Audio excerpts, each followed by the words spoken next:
Well, Labour's Shadow Minister for Digital, Culture, Media and Sport, Chi Onwurah, joins us now. Chi, very good morning. There appears to be an increase of online racial abuse of footballers in recent weeks. How worried are you by these incidents? I'm very worried. I mean, first I want to say that the way in which footballers such as Marcus Rashford and others have expressed their experience of racism abuse so maturely and so thoughtfully, it is really to be welcomed. And I also welcome what Facebook have said they are going to do.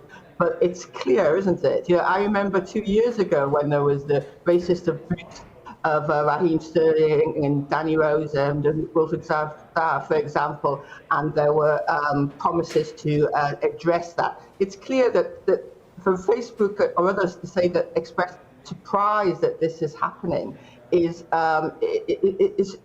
totally ridiculous. This has been happening and it has been growing, and we know that there's been more and more racist abuse of footballers, but more generally on social media. And surely it is time, it is well past time to do something about this. It is well past time to take action. And when I said to the minister responsible, Caroline Diners, just on Thursday, what has the government done to address hate crime abuse, to make us protect us online? Nothing has been done.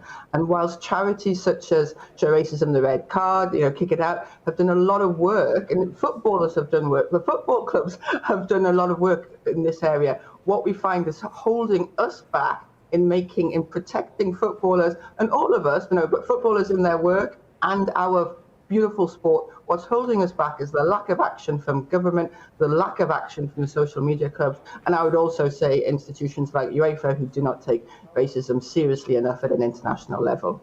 Okay, so you're blaming government, blaming the social media companies, but is it easy to forget that they're not the ones writing this stuff? There's somebody sitting down at a keyboard doing this. Just sometimes we take a step beyond them and forget they're the ones who are actually guilty of this.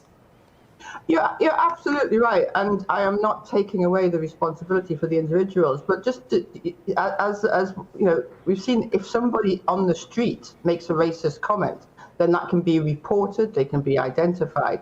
It's racism, hate crime is illegal. But what the social media companies do, and this is where it is their responsibility, is they amplify it, they distribute it, they send it all over, all over the world, and they send it to the player in question. They make it much more visible.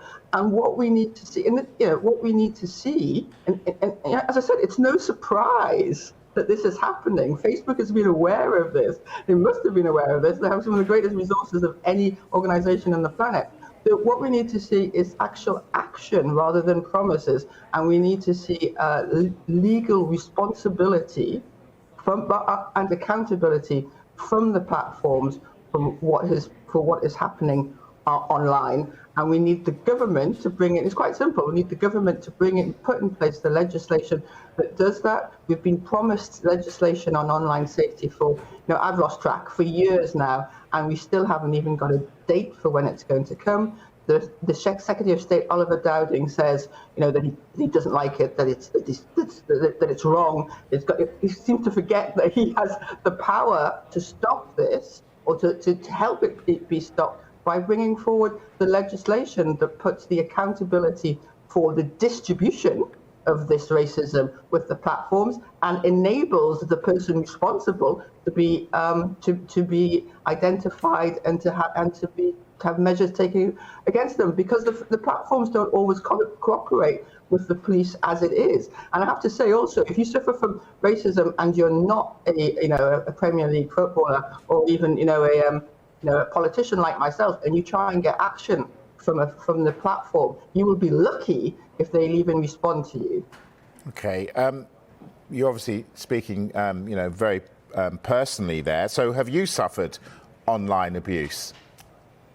Yes, I've suffered online abuse. I mean, I actually don't even try to report it. And I know that I should. One of the things I want to say is that, when I was a kid growing up in Newcastle, I would not go to St. James's Park. I would not walk past the ground on a Saturday afternoon because there would be the National Front, there'd be a lot, racist abuse. So racism isn't new in football, and there's been so much work to reduce it. And now I can sit at the Gallowgate end in St. James's Park, and I'm the MP, but even so, I hear no racist abuse whatsoever. But it's there online, and we shouldn't have to face that in this day and age, when there is the technology to prevent it, when there is and there should be the legislation to keep us safe online, so that I and others don't have to be talking about the racism that they're suffering online, and our footballers can get on with with performing so wonderfully and during this pandemic.